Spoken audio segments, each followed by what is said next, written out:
My name is Rebecca Charlotte Morrison, and I'm 26 years old. Standing in my parents' living room last Tuesday evening, with my mother screaming at me and my father pointing toward the front door, I never imagined those two simple words would change everything. My golden child sister Harmony stood behind them, that familiar smirk playing across her lips as she watched my world crumble. They were demanding I apologize for ruining her engagement party by exposing her cheating, but after 26 years of being the family scapegoat, something inside me finally snapped. When they gave me that ultimatum, I calmly picked up my car keys and said, "All right. Before we dive into this incredible journey of family betrayal and unexpected freedom, I'd love to know where you're watching from.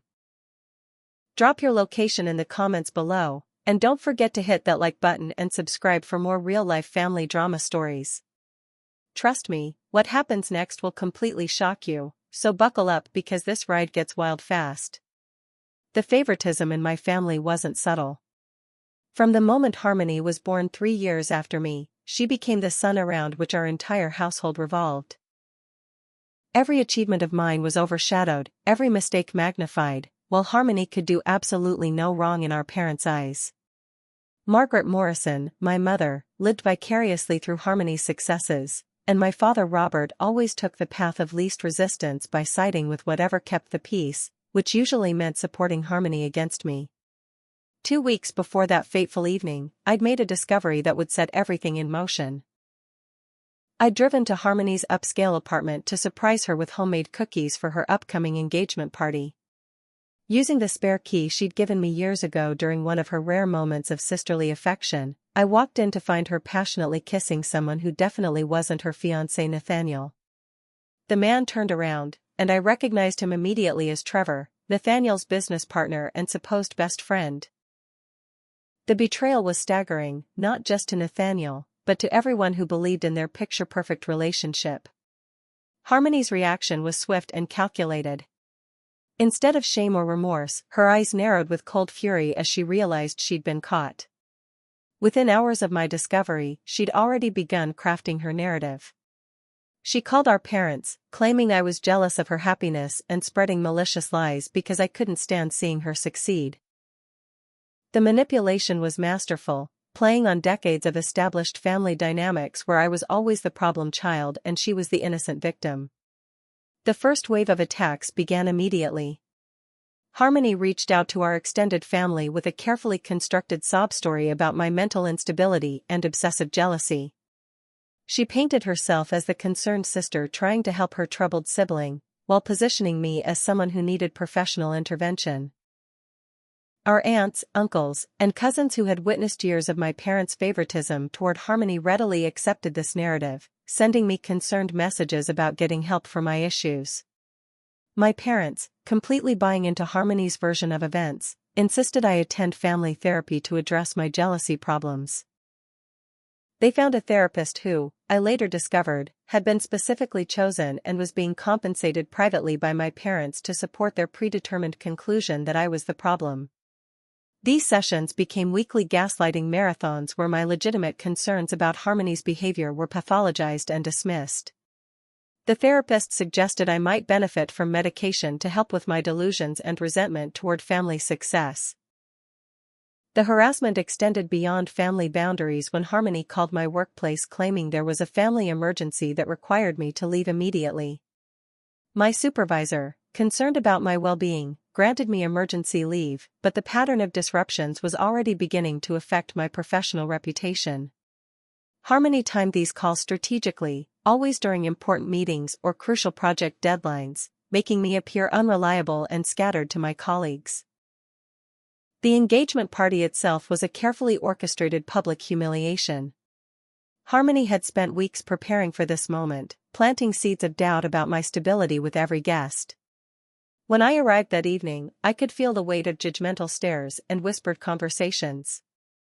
Harmony looked radiant in her designer dress, playing the role of the perfect bride-to-be, while I felt increasingly isolated and unwelcome at what should have been a family celebration. The climax came when Harmony, with perfect timing and crocodile tears streaming down her face, stood before the assembled guests and accused me of trying to seduce Nathaniel. She claimed I'd been sending him inappropriate messages and making unwelcome advances, all because I couldn't bear to see her happy. The performance was Oscar-worthy, complete with trembling voice and devastated expressions. Every person in that room believed her completely, their faces turning toward me with disgust and disappointment. When I tried to defend myself, to tell the truth about what I'd witnessed, Harmony played her final card. She slapped me hard across the face, the sound echoing through the suddenly silent room, then immediately collapsed into our mother's arms, claiming I had attacked her first. The physical altercation, witnessed by dozens of family, friends and relatives, became the proof everyone needed that I was indeed unstable and dangerous. Security footage that might have contradicted her story was conveniently malfunctioning in that particular area of the venue. By the end of that evening, I'd lost not just my family's support, but the respect of everyone who mattered in our social circle. Friends I'd known for years looked at me with suspicion and concern, their loyalty shifted entirely to Harmony's camp. The isolation was suffocating, and I realized that 26 years of being the family scapegoat had perfectly prepared everyone to believe the worst about me without question. The confrontation in my parents' living room that Tuesday evening was the culmination of 2 weeks of escalating pressure and manipulation. My mother Margaret stood with her hands on her hips, her face flushed with righteous indignation as she delivered what she clearly thought would be the ultimate ultimatum. My father Robert, typically spineless in the face of family conflict, pointed toward the front door with shaking fingers while avoiding eye contact. Behind them, Harmony watched the proceedings with barely concealed satisfaction, confident that her masterfully orchestrated campaign had finally cornered me completely. Rebecca Charlotte Morrison, my mother's voice rang with the authority she'd wielded over me for 26 years, you will apologize to your sister for the lies you've spread, for the damage you've caused to her reputation and her relationship, and for the pain you've inflicted on this entire family. Or you can leave this house right now and never come back. The words hung in the air like a sword waiting to fall, and I could see in their faces that they fully expected me to crumble, to beg forgiveness, to fall back into the familiar pattern of accepting blame for things I hadn't done. But something had shifted inside me during those 2 weeks of systematic destruction. Maybe it was the clarity that came from hitting rock bottom, or perhaps it was simply the exhaustion of carrying guilt and shame that had never rightfully belonged to me. As I stood there, looking at these people who shared my DNA but had never truly been family, I felt an unexpected sense of calm wash over me. For the first time in my adult life, the choice was crystal clear. All right, I said quietly, reaching for my car keys on the coffee table. The simplicity of those 2 words seemed to shock everyone in the room, including myself. There was no drama, no tearful pleading, no desperate attempts to negotiate or compromise. I had finally reached the point where my dignity was worth more than their approval, where peace was more valuable than belonging to a family that had never truly accepted me. Walking out that front door was terrifying and liberating in equal measure. As I drove away from the house where I'd grown up, where I'd spent countless hours trying to earn love that was always conditionally given to someone else, I felt like I was breathing freely for the first time in decades. The night was clear and cool, and I found myself driving without destination, simply savoring the sensation of making decisions without considering anyone else's opinion or reaction. I ended up at a modest motel on the outskirts of town, the kind of place I'd driven past hundreds of times but never imagined staying in. The room was small and impersonal, with worn carpet and outdated furniture, but it represented something profound. A space that was entirely mine, free from the toxic dynamics and impossible expectations that had defined my existence. Sitting on the edge of that narrow bed, I experienced my first panic attack in years, but strangely, it felt different from the anxiety I'd lived with constantly. This was fear of the unknown rather than fear of inevitable punishment. The first night was a mixture of terror and strange relief. I called in sick to work, something I'd rarely done in my entire career, and spent the day walking aimlessly around the motel parking lot, trying to process what had just happened. The silence was deafening after years of constant criticism and conflict, and I found myself jumping at every sound, expecting someone to appear and drag me back into the chaos I'd escaped. It was during one of these aimless walks that I first met Dolores, the motel manager. She was a woman in her 70s with silver hair and kind eyes that seemed to see right through the facade I'd been maintaining. When she found me crying behind the ice machine on my second evening there, she didn't ask questions or offer empty platitudes. Instead, she simply sat beside me on the concrete steps and shared her own story of walking away from a family that had treated her like a possession rather than a person. Dolores offered me a part-time job cleaning rooms, understanding instinctively that I needed both income and purpose. The work was physically demanding but oddly therapeutic, each room representing a fresh start, a blank slate. As I scrubbed bathrooms and changed linens, I began to understand that sometimes freedom requires starting over from nothing, that dignity and self-respect are worth any amount of uncertainty or hardship. But my newfound independence didn't go unnoticed by Harmony, who appeared at the motel 3 days after I'd left home. She arrived with perfectly styled hair and designer clothes that seemed ridiculously out of place in the humble surroundings, carrying herself with the entitled confidence that had always made my parents' hearts sing with pride. Her performance that afternoon was masterful, complete with tears and trembling lips as she begged me to come home and make things right with the family. "Becca, please," she sobbed, though I noticed her makeup remained perfectly intact. "Mom and Dad are heartbroken. They're not sleeping, not eating. You're tearing this family apart with your stubbornness." She went on to explain that the engagement might be called off because Nathaniel was uncomfortable with the family drama I'd created, that my selfishness was destroying her one chance at happiness. When I calmly explained that I wouldn't be apologizing for telling the truth, when I made it clear that I was choosing my own well-being over family harmony for the first time in my life, Harmony's mask slipped completely.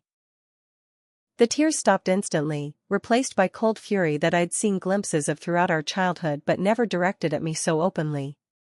"You have no idea what you've started," she hissed, her voice dropping to a dangerous whisper. "I will destroy you completely. No one will believe you, no one will help you, and when I'm done, you'll be begging to come home on your hands and knees." Harmony's threat wasn't empty posturing, it was a declaration of war, and she possessed both the resources and the ruthless determination to wage it effectively. Within 48 hours of our confrontation at the motel, she launched a comprehensive campaign designed to systematically dismantle every aspect of my life. Her first target was my social media presence, where she began posting carefully crafted content that painted me as mentally unstable and potentially dangerous to myself and others. The social media assault was sophisticated and multi-layered. Harmony created fake screenshots of threatening messages that I'd supposedly sent to her, complete with timestamps and convincing formatting that made them appear genuine. She shared these fabricated conversations with mutual friends and family members, accompanied by tearful video messages expressing her fear for my mental health and concern for my well-being. Each post was carefully calculated to generate maximum sympathy for her while positioning me as someone who needed professional intervention. The recruitment of flying monkeys began immediately, with Harmony reaching out to every mutual friend we'd accumulated over the years. She presented herself as the concerned sister trying to help her troubled sibling, sharing elaborate stories about my supposed history of mental illness, drug use, and violent tendencies. These lies were so convincingly delivered, seasoned with just enough truth about my recent behavior changes, that even people who'd known me for years began to question their perceptions of my character. Her ability to manipulate emotions was truly remarkable to observe, even as I was being destroyed by it. She would call friends while crying, explaining how she'd tried everything to help me but that I was becoming increasingly erratic and threatening. She shared concerns about my isolation at the motel, suggesting it was evidence of paranoid thinking, while conveniently omitting the fact that I'd been forced to leave home by their ultimatum. Each conversation was tailored to the specific person she was manipulating, playing on their individual insecurities and desires to be helpful. The professional sabotage began with anonymous complaints to my employer about my erratic behavior and concerning statements about family members. These complaints were carefully crafted to sound plausible without being specific enough to be easily disproven. They suggested that I might be a risk to workplace safety due to emotional instability, that my recent family troubles were affecting my judgment and performance in ways that could impact client relationships. Harmony's masterstroke was posing as my concerned sister when she called my supervisor directly. She explained that the family was deeply worried about my mental state, that I'd been making threats and behaving unpredictably since moving out of the family home. She suggested that they might want to monitor my behavior closely and recommended that I seek professional help through the company's employee assistance program. The call was perfectly pitched to sound like genuine concern rather than malicious interference. The timing of this campaign was particularly devastating because it coincided with a crucial period in my career. I'd been working toward a significant promotion and was in the middle of managing several high-profile client accounts. Suddenly finding myself under scrutiny for supposed behavioral issues during this critical time created doubt about my reliability and professionalism that would take months to overcome, even if I could prove the allegations were false. The second major attack came in the form of a false police report. Harmony, accompanied by our parents for added credibility, filed a complaint claiming that I'd been harassing her through phone calls, text messages, and showing up at her apartment uninvited. She provided officers with the same fabricated screenshots she'd been circulating on social media, along with tear-filled testimony about feeling unsafe and threatened by my increasingly erratic behavior. When the police arrived at my workplace to arrest me, the humiliation was complete and public. My colleagues watched in shock as I was handcuffed and led away, their faces reflecting confusion and concern that someone they'd worked alongside for years could be capable of the stalking and harassment I was accused of. The charges were eventually dropped when my lawyer was able to prove through cell phone records and credit card transactions that I'd been nowhere near Harmony's apartment during the time she claimed I was stalking her, but the damage to my professional reputation was already done. The financial component of Harmony's campaign was particularly insidious. She somehow managed to access accounts where my parents were still listed as co-signers from my college years, freezing funds that I desperately needed for basic survival. Additionally, when I tried to secure an apartment, I discovered that potential landlords were receiving reference calls from concerned family members warning them about my mental instability and history of property damage, none of which was true. The psychological toll of this sustained attack was enormous. Living in the motel, working sporadic hours cleaning rooms, and constantly looking over my shoulder for the next assault on my character and livelihood, I began to question my own sanity. The gaslighting was so comprehensive and came from so many different sources that there were moments when I wondered if maybe I really was the problem, if perhaps my perception of events had been fundamentally flawed all along. Legal fees from defending myself against the false harassment charges drained what little savings I had managed to accumulate. The lawyer I could afford was overworked and barely competent, more interested in negotiating a quick plea deal than actually investigating the validity of the charges against me. It became clear that Harmony's strategy wasn't just to win individual battles but to exhaust my resources and resolve until surrender became the only viable option. The isolation was perhaps the cruelest aspect of her campaign.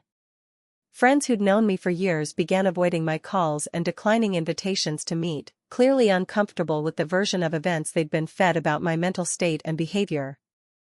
Former colleagues treated me with a mixture of pity and suspicion when I encountered them in public, their awkward attempts at normal conversation making it clear that they'd heard disturbing stories about my recent breakdown. It was during this lowest point, when I was literally living in my car for 3 days because I couldn't afford another night at the motel, that Dolores found me crying in the parking lot at 2 a.m. She didn't ask questions or demand explanations, she simply invited me inside for coffee and listened as the entire story poured out of me. Her response was both validating and empowering. She'd seen this pattern before, she recognized the tactics being used against me, and she had connections that might help me fight back. Through Dolores, I met her nephew Jake, a mechanic who ran an honest auto repair shop and needed help with his books. Jake offered me temporary housing in the small apartment above his garage in exchange for managing his business finances and helping with administrative tasks. This arrangement provided not just shelter but also purpose and a sense of contribution that I'd been desperately missing. More importantly, Jake became the first person in months to treat me as a complete human being rather than a problem to be solved or a threat to be managed. The apartment above Jake's auto repair shop wasn't much to look at from the outside, but it represented something invaluable. A space where I could begin rebuilding my sense of self without constant surveillance or judgment. The rooms were small and sparsely furnished, smelling faintly of motor oil and determination, but for the first time in months, I felt like I could breathe without permission. Jake had made it clear that this was a mutually beneficial arrangement, not charity, which allowed me to maintain the dignity that had been systematically stripped away by my family's campaign against me. Working multiple jobs became my new reality, but unlike the chaos my family had created, this was productive struggle with clear purpose. I spent mornings cleaning rooms at Dolores's motel, afternoons managing Jake's books and customer service, and evenings taking online courses to upgrade my accounting skills. The physical exhaustion was welcome after months of emotional turmoil, and the steady accumulation of savings in a secret account that Harmony couldn't access felt like building armor against future attacks.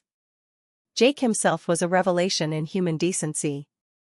He was a man in his 40s who'd built his business through honest work and genuine care for his customers, treating everyone from struggling single mothers to wealthy businessmen with equal respect and fairness. His own history with toxic family relationships meant he understood the importance of chosen family versus biological obligation. He never pried into my situation beyond what I was comfortable sharing, but his steady presence and practical support created the first genuinely safe space I'd experienced in years. The friendship we developed was beautifully uncomplicated, free from the manipulation and hidden agendas that had characterized most of my relationships. Jake taught me practical skills like basic car maintenance and home repair, knowledge that made me feel more capable and independent. In return, I helped modernize his business systems and improve his customer communication, skills that had been lying dormant during the chaos of family conflict. Our peaceful rebuilding process was shattered when Harmony discovered my location through the private investigator she'd hired with our parents' money. She arrived at Jake's shop on a busy Tuesday afternoon, accompanied by both parents in what was clearly intended to be an overwhelming show of force. The public nature of their confrontation was calculated to embarrass me and pressure Jake into cooperation through social awkwardness and business concerns. Margaret Morrison swept into the garage like an avenging queen, her voice pitched loud enough for every customer and employee to hear as she demanded that I stop this ridiculous tantrum and come home where I belonged. Robert stood behind her, fidgeting uncomfortably but providing silent support for her theatrical display of maternal authority. Harmony positioned herself strategically near the shop's entrance, ready to block my escape while maintaining her role as the concerned sister trying to help her troubled family member. The scene that followed was designed to make Jake question his decision to help me, to make him see me as more trouble than I was worth. Harmony wept convincingly as she described her fear for my mental health, my alleged history of violence, and the family's desperate attempts to get me professional help. She suggested that Jake was enabling my self-destructive behavior by providing me with housing and employment, that he could be held liable if I hurt myself or others while under his influence. Jake's response surprised everyone, including myself. He stepped forward calmly but firmly, positioning himself between me and my family as he ordered them off his property. His voice carried the quiet authority of someone who'd dealt with bullies before and wasn't intimidated by manufactured drama. "This young lady has been nothing but respectful and hardworking since she's been here," he stated clearly. "I don't know what your family situation is, but I can see how she acts when she's treated with dignity, and that tells me everything I need to know." The confrontation escalated when my father Robert began threatening Jake's business license, claiming he'd file complaints with the city about safety violations and improper business practices. Margaret joined in with threats to spread word through their social circle about Jake's inappropriate relationship with his much younger employee, implications that could destroy both his professional reputation and personal life. The threats were delivered with the casual entitlement of people who'd never faced real consequences for their behavior. Harmony's contribution was more subtle but potentially more devastating. She began filming the interaction on her phone, clearly planning to edit the footage to support whatever narrative would be most damaging to both Jake and me. She made sure to capture my defensive responses while editing out her family's aggressive behavior, creating content that could be used to prove my instability and Jake's supposed exploitation of a vulnerable young woman. The harassment campaign against Jake's business began within hours of their visit. Anonymous complaints were filed with the city about imaginary safety violations, environmental concerns, and zoning issues. The health department received tips about unsanitary conditions in areas where food wasn't even served. The Better Business Bureau was contacted with fabricated customer complaints about dishonest business practices and overcharging. Each report required official investigation, creating bureaucratic nightmares that consumed time and resources Jake couldn't afford to waste. The psychological warfare extended to Jake's personal life as well. Margaret Morrison began calling his elderly mother with concerns about her son's involvement with an unstable young woman who was estranged from her loving family. These conversations were masterfully manipulative, positioning my family as concerned Christians trying to help their troubled daughter while portraying Jake as someone who might be taking advantage of my vulnerable state. The financial pressure increased when several of Jake's longtime customers mysteriously canceled their regular service appointments, clearly influenced by whisper campaigns about the shop's supposed connection to family drama and unstable employees.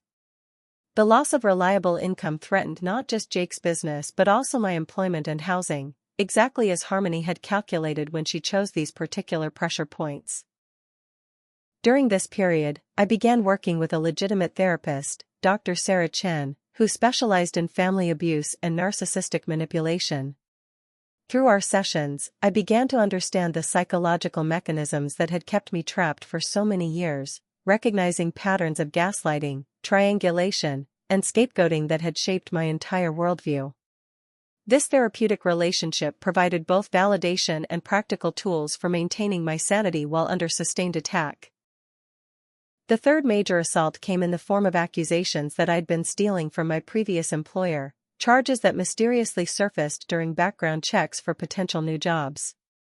These allegations were vague enough to be difficult to disprove but serious enough to eliminate me from consideration for any position requiring financial responsibility. The timing was particularly cruel, as I'd been building toward financial independence that would make me less vulnerable to family manipulation. Identity theft became another weapon in Harmony's arsenal. My credit score was mysteriously damaged through inquiries and applications I'd never made, making it nearly impossible to secure decent housing or financial services. Bank accounts I'd forgotten about from college were suddenly overdrawn due to mysterious charges, creating additional financial chaos that consumed my limited time and emotional resources. The near defeat came when Jake approached me with obvious reluctance, explaining that the harassment campaign was seriously damaging his business and affecting his employees' livelihoods. He wasn't asking me to leave, but I could see the strain in his eyes as he described the daily challenges of dealing with false complaints, lost customers, and constant uncertainty about what form the next attack would take. The guilt of knowing that my presence was hurting someone who'd shown me nothing but kindness was almost unbearable. I spent a sleepless night considering whether to leave town entirely, to disappear and hope that removing myself from the equation would end the attacks on Jake and return his life to normal. The prospect of starting over somewhere completely unknown was terrifying but seemed preferable to continuing to bring chaos into the lives of people who'd tried to help me. It was only Dolores's gentle reminder that running away wouldn't solve the underlying problem, that bullies typically escalate their behavior when they sense victory, that convinced me to stay and fight. The first crack in Harmony's carefully constructed narrative came from an entirely unexpected source. Nathaniel, my sister's former fiancé, contacted me through my work email 3 weeks after the harassment campaign against Jake's business had reached its peak. His message was brief but explosive. He had evidence that contradicted everything Harmony had told our family and friends about our situation, and he wanted to meet in person to share what he'd discovered about her pattern of manipulation and deceit. The coffee shop where we met was deliberately chosen for its public setting and security cameras, both of us understanding the importance of documented encounters when dealing with someone as manipulative as Harmony. Nathaniel looked exhausted and older than his 32 years, the strain of recent revelations clearly visible in the dark circles under his eyes and the nervous energy that had him constantly checking over his shoulder as if expecting Harmony to materialize from thin air. His story was both validating and horrifying. After our family's intervention at the engagement party, Nathaniel had begun noticing inconsistencies in Harmony's accounts of family dynamics and her relationship with me. When he'd attempted to have a private conversation with me to understand my perspective, Harmony had exploded with rage, trying to forbid him from any contact with her mentally unstable sister while simultaneously attempting to blame the entire affair with Trevor on his supposed neglect and emotional unavailability. The evidence Nathaniel shared was damning and comprehensive. He'd hired a private investigator to look into Harmony's claims, initially hoping to understand how to help his troubled future sister-in-law, only to discover that nearly everything she'd told him about our family situation was fabricated or grossly distorted. Text messages between Harmony and Trevor revealed that their affair had been ongoing for months before my discovery, with explicit discussions about manipulating both Nathaniel and me to cover their tracks. More disturbing were the recordings Nathaniel had made of Harmony's increasingly erratic behavior after their breakup. In these audio files, she revealed the calculated nature of her campaign against me, bragging about how easy it had been to turn our parents against me and expressing satisfaction at my complete social destruction. She spoke about me as if I were an object rather than a person, discussing different strategies for forcing my compliance or driving me to what she called a complete mental breakdown. The financial records Nathaniel provided showed the extent of my parents' involvement in funding Harmony's harassment campaign. Bank statements revealed payments to private investigators, the therapist who'd been assigned to gaslight me, and several individuals who'd been paid to file false complaints against both me and Jake's business. The scope of their financial commitment to destroying my life was staggering and spoke to a level of dedication to cruelty that I'd never fully understood. Perhaps most valuable were the communications between Harmony and various flying monkeys in our extended family and social circle. These messages revealed her coaching others on what to say and when, providing them with specific talking points and fabricated evidence to support her version of events. The manipulation was systematic and sophisticated, with different people being fed different versions of the story depending on their relationship to our family and their potential usefulness in isolating me. The alliance with Nathaniel provided something I'd been lacking throughout this ordeal. An ally with resources, credibility, and intimate knowledge of Harmony's methods. He understood the importance of documenting everything and had been meticulously collecting evidence of her patterns of manipulation and abuse. Together, we began building a comprehensive case that would eventually allow us to take legal action and reclaim some measure of justice. However, our collaboration didn't go unnoticed by Harmony, who escalated her attacks when she realized that her former fiancé had switched sides. The harassment campaign expanded to include Nathaniel, with false rumors being spread about his business practices, personal life, and mental stability. She accused him of being vindictive and unstable following their breakup, trying to discredit any evidence he might provide by attacking his character and motivations. The fourth major attack represented Harmony's desperation as she realized her narrative was beginning to unravel. Unable to prevent Nathaniel and me from working together, she shifted tactics toward more direct intimidation. Her new boyfriend, a man named Derek whom she'd apparently recruited specifically for his physical intimidation factor and lack of moral boundaries, began appearing at Jake's shop with threats and harassment designed to escalate the situation beyond simple family drama. Derek's visits were carefully calculated to avoid direct criminal activity while creating an atmosphere of fear and uncertainty. He would loiter near the shop, taking photos and making obvious notes about customer license plates and daily routines. When confronted, he claimed to be conducting legitimate surveillance on behalf of concerned family members worried about my mental state and potential for violence. The legal gray area he operated in made it difficult for Jake or me to take effective action without appearing to be the aggressors. The vandalism that followed was more direct but still designed to be difficult to prove in court.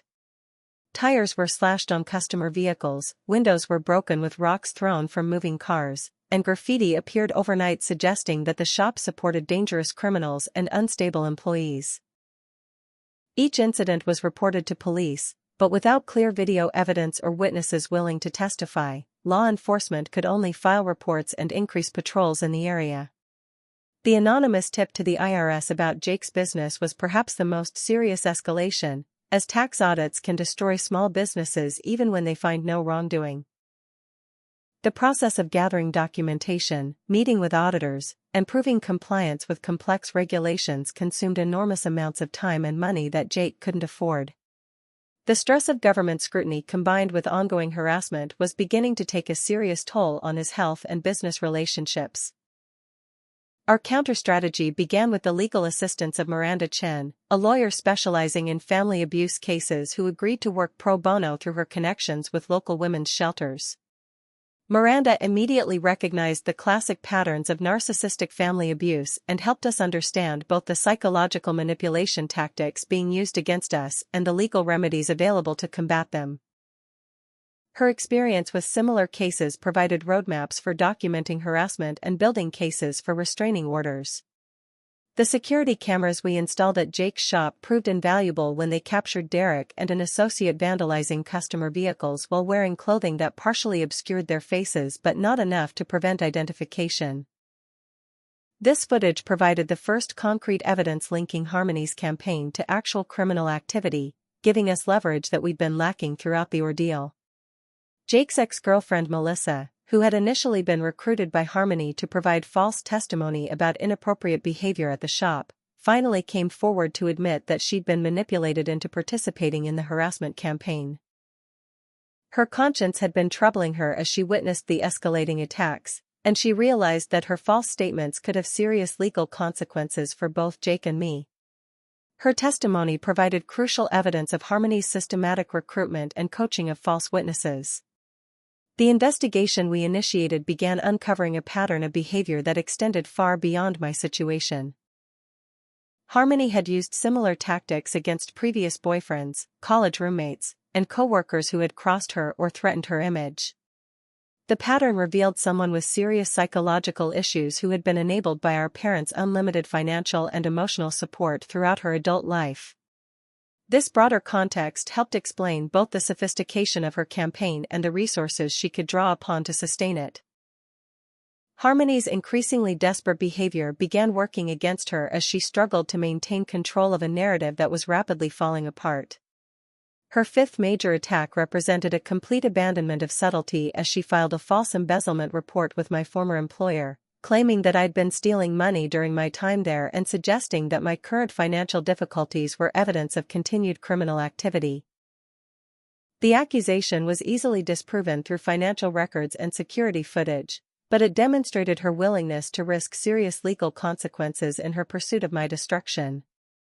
The false Child Protective Services report represented a new low in Harmony's campaign, as she claimed that I'd been making threats against my young nieces and nephews during family gatherings that had never actually occurred. The CPS investigation was brief but deeply humiliating, requiring me to prove my whereabouts during times when I was allegedly making these threats and subjecting both Jake and Dolores to interviews about my mental state and behavior patterns. The false report was eventually dismissed, but not before creating additional stress and bureaucratic complications in our lives. The most brazen attack came when Harmony appeared at my workplace with 2 police officers, claiming that I'd stolen valuable jewelry from her apartment during a visit that had never happened. She had somehow obtained duplicate pieces of jewelry that she claimed were family heirlooms I'd taken out of spite, complete with fake receipts and insurance documentation to support her story. The officers were professional but clearly taking the complaint seriously, particularly given her emotional performance and the apparent evidence she'd assembled. This latest false accusation proved to be Harmony's crucial mistake. The security footage from my workplace clearly showed that I'd been at work during the time she claimed I'd broken into her apartment. Additionally, the jewelry she claimed had been stolen was still visible in social media photos she'd posted after the alleged theft, contradicting her timeline completely. The inconsistencies in her story were so obvious that the investigating officers began questioning other aspects of her complaint. The accumulation of evidence against Harmony was reaching critical mass. Security footage from multiple locations contradicted her claims about my whereabouts and behavior. Text message records obtained through legal discovery revealed the coordination between her and various accomplices in timing their attacks and aligning their stories. Financial records showed the clear connection between my parents' accounts and payments to individuals involved in filing false reports and spreading damaging rumors. Most importantly, the pattern of escalating false reports was becoming apparent to law enforcement and other authorities who had been manipulated into participating in Harmony's campaign. Police officers, CPS workers, and regulatory investigators began comparing notes and recognizing that they'd been used as weapons in a family dispute rather than protecting public safety or enforcing legitimate laws. The restraining order hearing became the first public forum where Harmony was forced to defend her accusations under oath and legal scrutiny. Her lawyer, expensive but clearly uncomfortable with the weakness of her case, attempted to portray her as a victim of sustained harassment and stalking by a mentally unstable family member. The strategy relied heavily on emotional appeals and character assassination, painting me as someone whose recent life changes were evidence of dangerous psychological deterioration. Harmony's testimony was polished but ultimately unconvincing when confronted with actual evidence. Her tears and trembling voice couldn't explain away security footage that contradicted her claims about when and where alleged incidents had occurred. Her assertion that I'd been making threatening phone calls fell apart when phone records showed no contact between us for weeks at a time. Her claims about financial theft were disproven by bank records that clearly showed the legitimate transfer of funds from our parents to support her lifestyle and campaign against me. The presentation of our evidence was methodical and devastating. Miranda Chen walked the court through each false allegation, providing documentation that proved not only that the incidents hadn't occurred as described, but that they'd been systematically fabricated as part of a coordinated harassment campaign. Security footage, financial records, witness testimony, and communications between conspirators painted a clear picture of calculated abuse rather than family concern. The testimony from Nathaniel, Melissa, and other witnesses who had been manipulated by Harmony provided crucial context about her methods and motivations. Their accounts revealed someone who viewed relationships as tools for advancing her interests and saw other people as objects to be manipulated rather than human beings deserving of respect and honesty. The pattern of behavior they described extended far beyond our family dynamics into every area of Harmony's life. Perhaps most damaging was the revelation of my parents' financial support for the harassment campaign. Bank records subpoenaed during discovery showed tens of thousands of dollars paid to private investigators, complicit professionals, and individuals willing to file false reports or provide false testimony. The scope of their involvement demonstrated that this wasn't simply enabling their daughter's bad behavior but active participation in a criminal conspiracy to destroy my life. The judge's comments during the hearing made it clear that the court was not sympathetic to Harmony's position. Her history of false reports, the obvious fabrication of evidence, and the systematic nature of the harassment campaign were noted as particularly concerning factors that went far beyond typical family disputes. The restraining order was granted immediately, with criminal charges recommended for filing by the district attorney's office. Harmony's breakdown in the courtroom when the ruling was announced revealed the fragility underlying her carefully constructed facade. Years of being shielded from consequences by our parents' intervention and financial support had left her completely unprepared for accountability. Her rage and threats directed at both the judge and me provided additional evidence of the instability that had been driving her campaign, undermining any remaining sympathy she might have garnered. The community response to the court proceedings was overwhelmingly supportive of our position.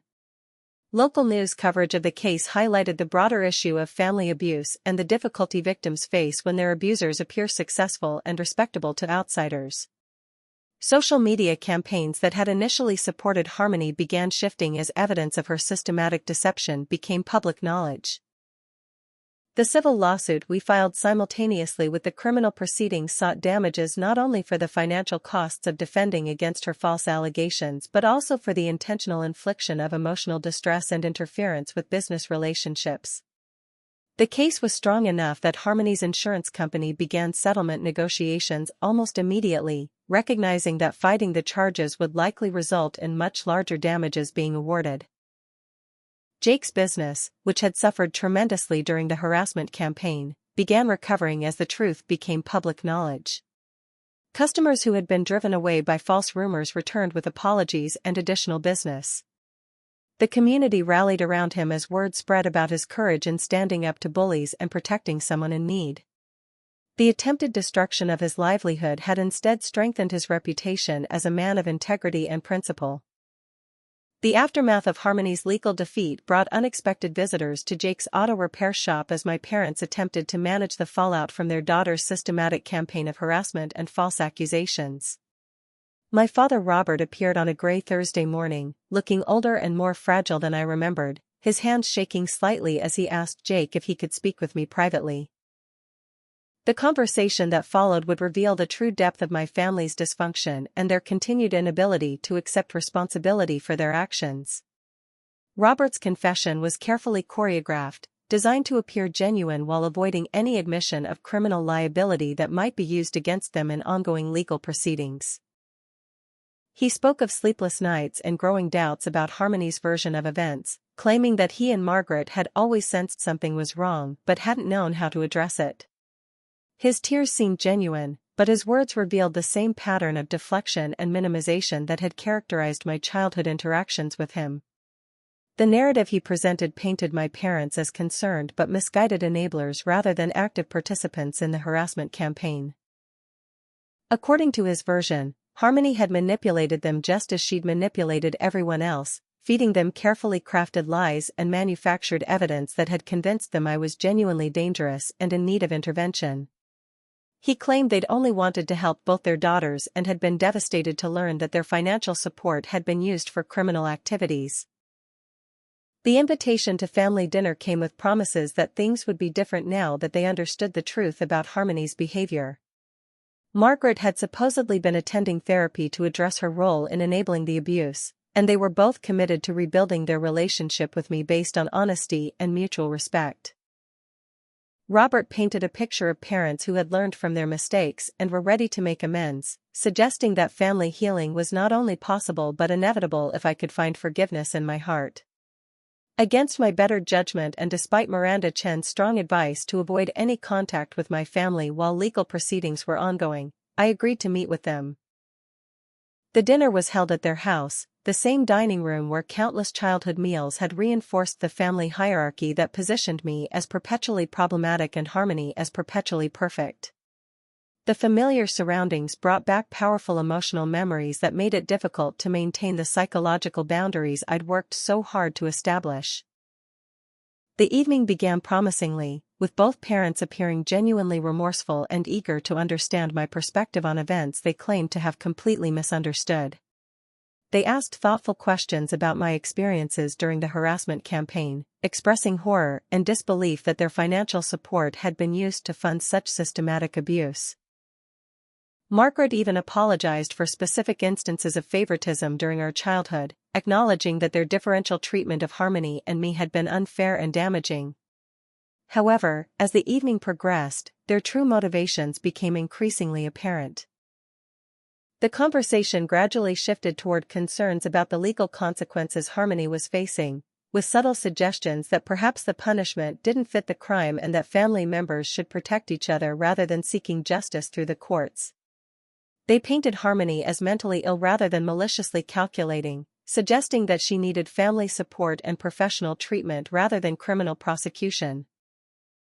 The setup became obvious when they revealed that this entire reconciliation attempt was actually preparation for asking me to drop the criminal charges and refuse to testify in ongoing legal proceedings. They claimed that Harmony was receiving intensive therapy and had expressed genuine remorse for her actions, though she was conspicuously absent from this dinner conversation.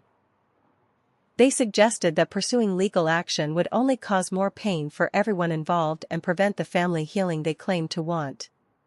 The sixth major betrayal came when I discovered that my parents had been recording our conversation throughout the dinner, apparently hoping to capture statements they could use in Harmony's defense or to demonstrate my supposed vindictiveness and refusal to forgive.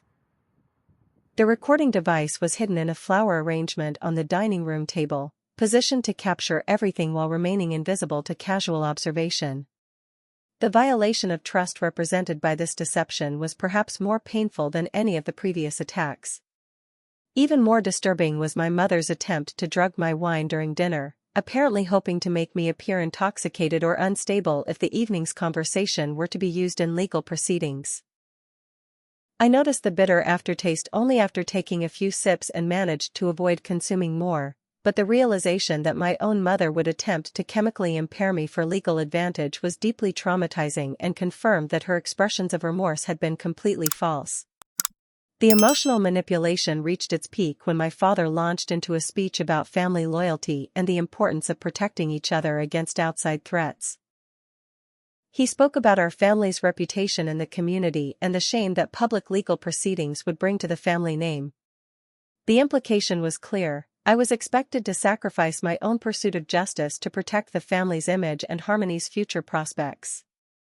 When I refused their demands and made it clear that I intended to pursue both criminal charges and civil litigation, the mask of reconciliation dropped completely. Margaret's face contorted with rage as she accused me of being vindictive and unforgiving, claiming that I was using the legal system to get revenge rather than seeking genuine justice. Robert's threats became more direct as he warned that they would use every resource at their disposal to protect Harmony and minimize the consequences of her actions. The revelation that Harmony had never actually entered the therapy program they described was the final confirmation that this entire reconciliation attempt had been another manipulation. She was supposedly staying with distant relatives while receiving treatment, but phone records and social media activity showed that she was actually living in a luxury hotel and continuing to coordinate attacks against my credibility and character through intermediaries and social media sock puppet accounts. Extended family members who had initially seemed supportive after the truth came out were gradually recruited back into Harmony's camp through a combination of financial incentives and emotional manipulation. My grandparents, who had expressed shock and disappointment about Harmony's behavior, were convinced to write character reference letters for her legal defense. Cousins who had apologized for believing her lies were persuaded to provide testimony about my supposed history of vindictive behavior and mental instability. The family reunion that was supposedly organized to celebrate our reconciliation turned out to be an intervention designed to pressure me into dropping all legal proceedings. Extended family members who had been fed carefully crafted versions of events surrounded me with emotional appeals about forgiveness, family unity, and the importance of protecting Harmony's future. The coordinated nature of their arguments made it clear that this had been planned and rehearsed rather than representing genuine family concern. The emotional blackmail reached ridiculous proportions as family members spoke about preserving the family legacy and protecting future generations from the shame of having a convicted criminal in the family tree. They painted Harmony as a victim of mental illness who deserved compassion rather than punishment, while positioning me as someone whose pursuit of justice was selfish and destructive to everyone around me. The near capitulation came during a particularly intense moment when my elderly grandmother, clearly coached but seemingly genuine, begged me to consider the impact my actions were having on her health and peace of mind. The sight of this woman I'd loved and respected pleading for me to abandon my pursuit of justice was emotionally overwhelming and nearly broke my resolve to see the legal proceedings through to their conclusion. Jake found me packing my belongings that night, preparing to flee town rather than continue to be the source of conflict that was tearing apart not only my immediate family but also the extended network of relatives who were being forced to choose sides. His intervention, combined with support from my therapy group and legal team, helped me understand that backing down would only enable future abuse and potentially put other victims at risk. The decision to continue fighting despite family pressure was one of the most difficult choices I'd ever made, requiring me to accept that my biological family would never provide the love and support I'd spent decades hoping for. The realization that they were more committed to protecting their image and Harmony's interests than to supporting justice or my well-being was heartbreaking but ultimately liberating. The legal proceedings that would determine the final outcome of this family war began on a cold Monday morning in November, with both sides arriving at the courthouse accompanied by their respective legal teams and support systems. The contrast between the two camps was striking. Harmony arrived with expensive lawyers, designer clothes, and a carefully curated group of character witnesses, while I was accompanied by Miranda Chen, Jake, Dolores, and a small group of people who had witnessed the truth of what had transpired over the past year. The restraining order hearing had already established the basic facts of Harmony's harassment campaign, but the criminal trial would determine whether she faced serious consequences for her actions. The charges included filing false police reports, identity theft, cyberstalking, conspiracy to commit harassment, and several counts of fraud related to her manipulation of various institutions and individuals. Each charge carried potential jail time and financial penalties that could fundamentally alter the trajectory of her life. Harmony's defense strategy relied heavily on character assassination and attempts to portray her as a victim of family dysfunction rather than the architect of a systematic abuse campaign. Her expensive legal team had assembled an impressive array of character witnesses, including family friends, former colleagues, and alleged mental health professionals who testified to her good character and suggested that her behavior was the result of psychological trauma rather than malicious intent. The performance Harmony delivered on the witness stand was truly remarkable to observe, even as I sat there as her primary victim. She managed to produce tears on command while delivering carefully rehearsed testimony that painted me as the aggressor in our family conflict. According to her version of events, she had been trying to help her mentally unstable sister get professional treatment while protecting herself and her family from increasingly erratic and threatening behavior. Her testimony included fabricated stories about childhood incidents where I had supposedly exhibited violent or disturbed behavior, carefully crafted to explain why the family had always been concerned about my mental stability. She claimed that my recent life changes, including leaving the family home and refusing to apologize for my behavior, were evidence of a psychological breakdown that required intervention rather than legal consequences for those trying to help me. The false medical records and psychological evaluations that Harmony's team presented represented a new level of fraudulent behavior that shocked even Miranda Chen, who had extensive experience with family abuse cases. These documents had been carefully forged to support claims about my mental health history and to provide professional justification for the family's intervention attempts. The creation of these fake medical records constituted additional felony charges that further complicated Harmony's legal situation. The paid witnesses that testified on Harmony's behalf created a temporarily convincing narrative about my supposed history of unstable behavior and family conflicts. These individuals had been carefully coached to provide consistent testimony that supported Harmony's version of events while avoiding statements that could be easily disproven through objective evidence. The sophistication of this coordinated false testimony demonstrated the resources and planning that had gone into her defense strategy.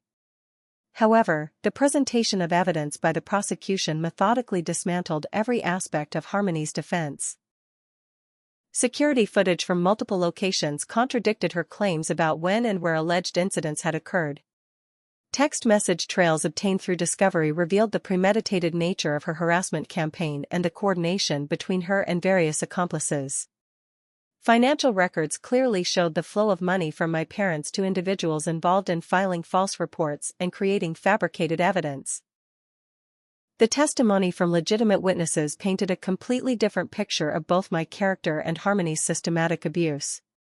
Nathaniel's evidence about her manipulation tactics and history of deceptive behavior provided crucial context about her motivations and methods.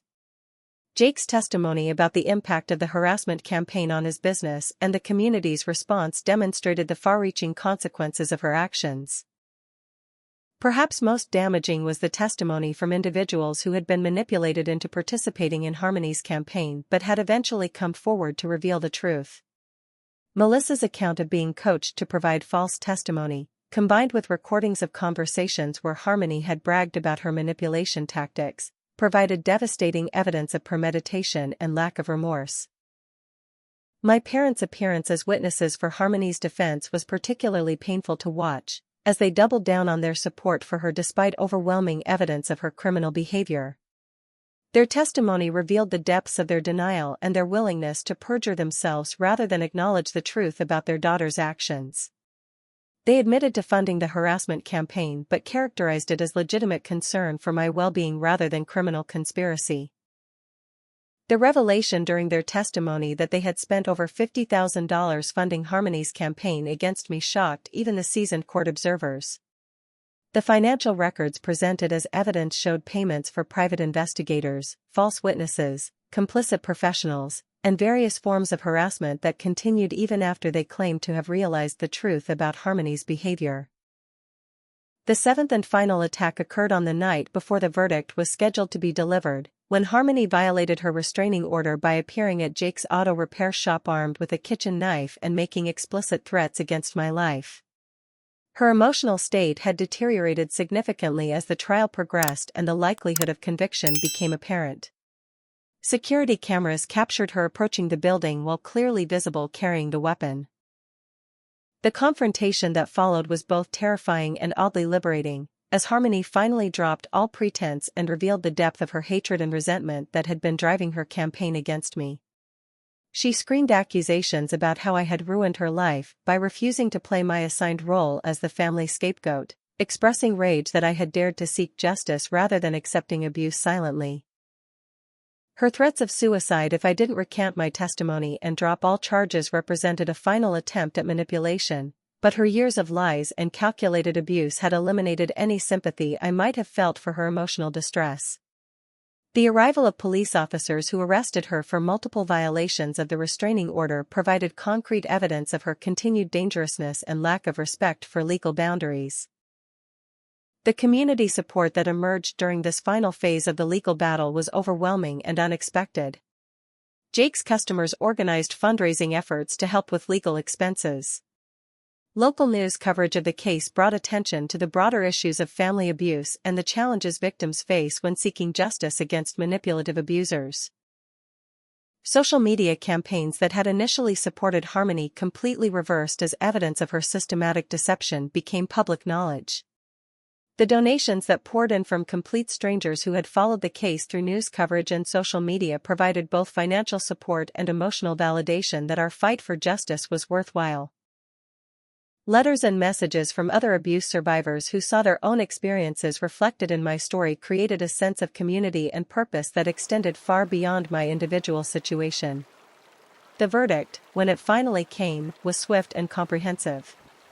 Harmony was found guilty on all charges, with the jury deliberating for less than 2 hours before reaching their decision. The evidence had been so overwhelming and her behavior so clearly criminal that there was little room for doubt about her guilt. The conviction represented not just personal vindication but validation for every victim of family abuse who had been told they were overreacting or imagining problems that didn't exist. The months following Harmony's conviction and sentencing were a strange mixture of relief, exhaustion, and gradual healing as I began to process not just the trauma of her harassment campaign but the deeper wounds of 26 years in a dysfunctional family system. The legal victory had provided validation and justice, but it couldn't immediately erase the psychological damage that had been inflicted over decades of manipulation, gaslighting, and emotional abuse. The work of rebuilding my sense of self and learning to trust my own perceptions and instincts would prove to be a longer and more complex process than any court proceeding. Therapy with Dr. Sarah Chen became an intensive weekly ritual focused on unpacking the layers of psychological conditioning that had made me vulnerable to abuse and helping me develop healthy coping mechanisms for dealing with trauma responses.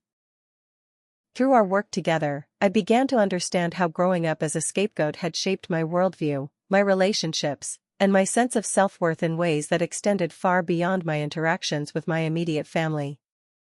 The process was often painful but ultimately liberating as I learned to distinguish between my authentic feelings and the emotional programming that had been imposed on me.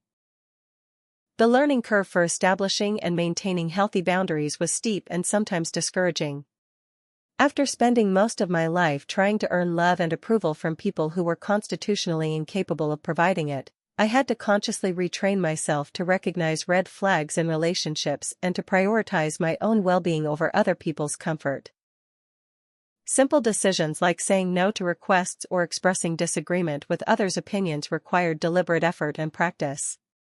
One of the most challenging aspects of recovery was dealing with the grief associated with losing the family I'd always hoped to have. Even though my biological family had never provided the love and support I needed, accepting that they never would required mourning the fantasy of eventual reconciliation and healing that I'd carried for years. The death of hope for a normal family relationship was surprisingly painful, even when the reality of those relationships had been consistently harmful. Jake's presence during this healing process was invaluable, providing consistent support without pressure or expectations for rapid recovery.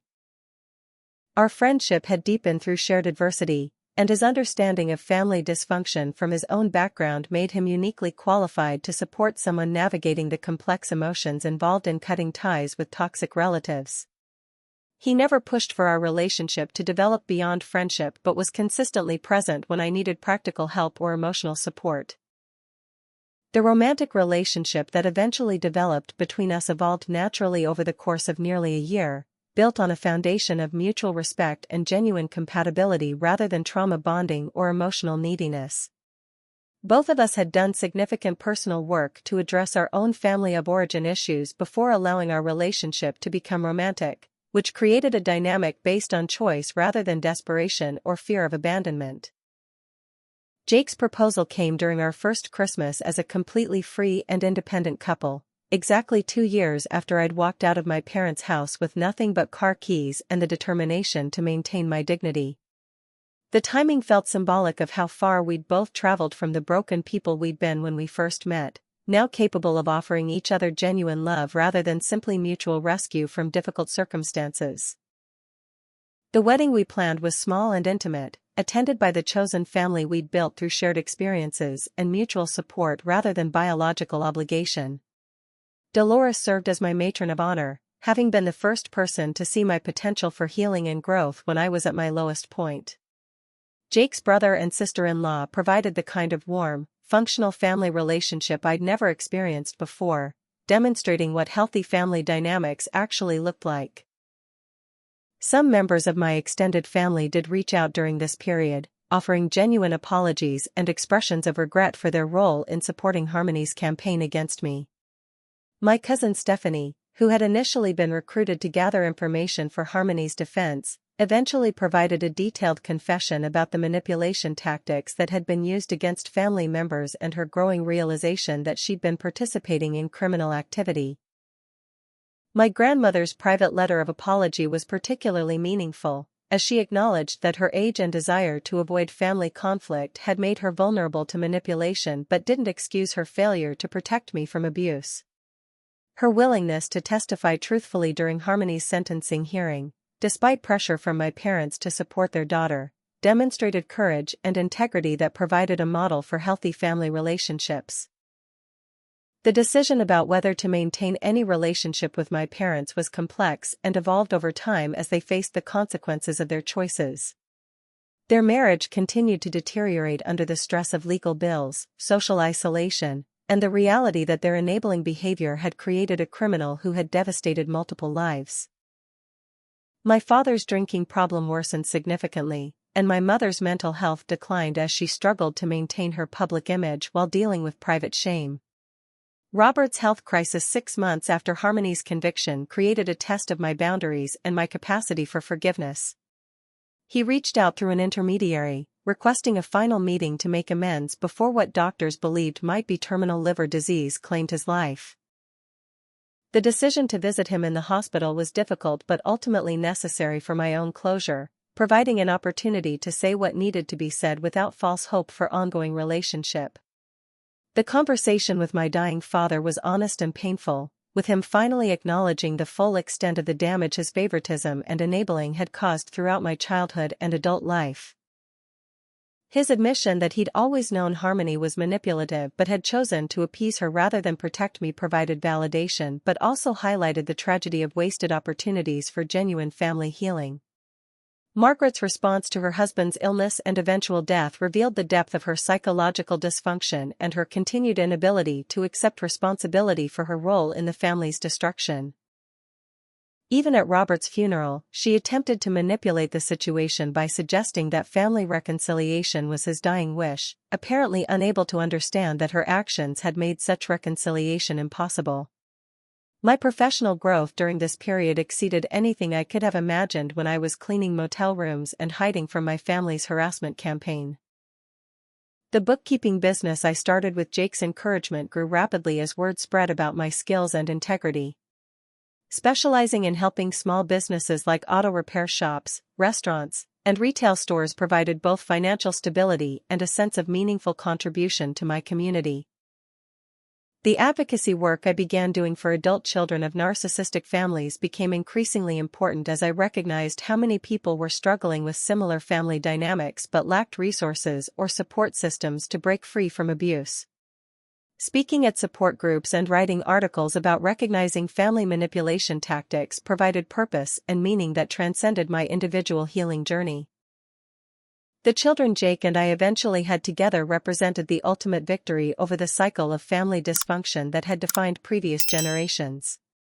Raising them with healthy boundaries, consistent love, and respect for their individual personalities rather than predetermined family roles felt like the most important work I'd ever done. Teaching them that family relationships should be based on mutual respect rather than obligation or fear provided healing for my own inner child as well as protection for theirs. Harmony's life after conviction followed a predictable pattern of continued manipulation and self-destruction, with brief periods of apparent reform followed by relapses into criminal behavior and abuse of new victims. Her criminal record and the public nature of her conviction made it difficult for her to maintain employment or relationships, creating the isolation and consequences she'd worked so hard to impose on me.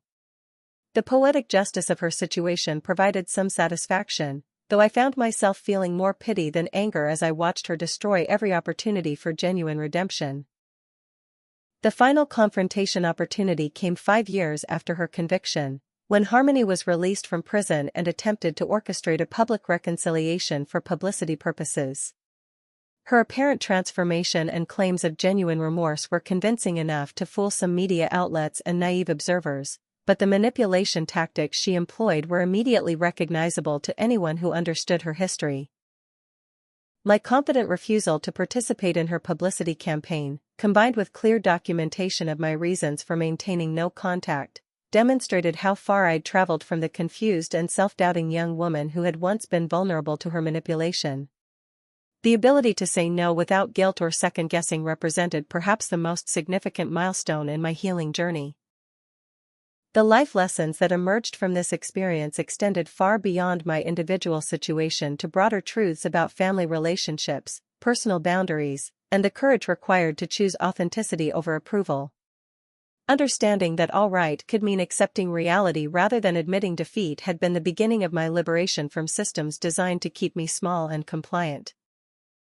The recognition that family is chosen rather than simply biological became the foundation for building relationships based on mutual respect and genuine care rather than obligation and fear. Learning that love doesn't require self-sacrifice or tolerance of abuse provided a template for healthy relationships that benefited not just me but everyone in my circle of chosen family. The business expansion that allowed me to hire other abuse survivors and provide them with both employment and mentorship created a ripple effect of healing that extended far beyond my individual recovery. Watching other people discover their strength and build independent lives provided ongoing validation that the fight for justice and healing was worthwhile. The advocacy work that grew from my personal experience became a platform for educating others about the reality of family abuse and the resources available for those seeking to break free from toxic relationships. Speaking engagements at conferences and universities provided opportunities to reach people who might not otherwise have access to information about recognizing and responding to narcissistic abuse. As I reflect on this journey from scapegoat to survivor to advocate, the most important lesson remains the power of choosing dignity over dysfunction, truth over family loyalty, and personal growth over the comfort of familiar patterns. Sometimes walking away from people who share your DNA is the most loving thing you can do, both for yourself and for future generations who deserve to grow up free from cycles of abuse and manipulation. The courage to say all right when faced with impossible ultimatums opened doors to possibilities I'd never imagined when I was trapped in the role of family scapegoat. The freedom to build authentic relationships, pursue meaningful work, and raise healthy children represents victory not just over individual abusers but over generational patterns of dysfunction that had seemed inescapable. For anyone currently trapped in similar situations, know that your experiences are real and valid, that the abuse you've endured is not your fault, and that freedom and healing are possible even when they seem impossible. You have the right to build the family you deserve, to pursue relationships that nourish rather than diminish you, and to walk away from anyone who demands that you sacrifice your well-being for their comfort. Sometimes the strongest thing you can do is simply say all right and choose yourself. What's your experience with family dynamics? Have you ever had to choose between family approval and your own well-being? Share your thoughts in the comments below, and don't forget to like this video if it resonated with your own journey. Subscribe for more stories about overcoming family dysfunction and building authentic relationships, and please share this with anyone who might need to hear that they're not alone in their struggle. Remember, you deserve relationships that celebrate your growth rather than demanding your silence, and you have the strength to build the life you deserve, even if it means starting over. Thank you for taking this journey with me, and may you find the courage to choose your own happiness and healing, whatever that looks like for your unique situation.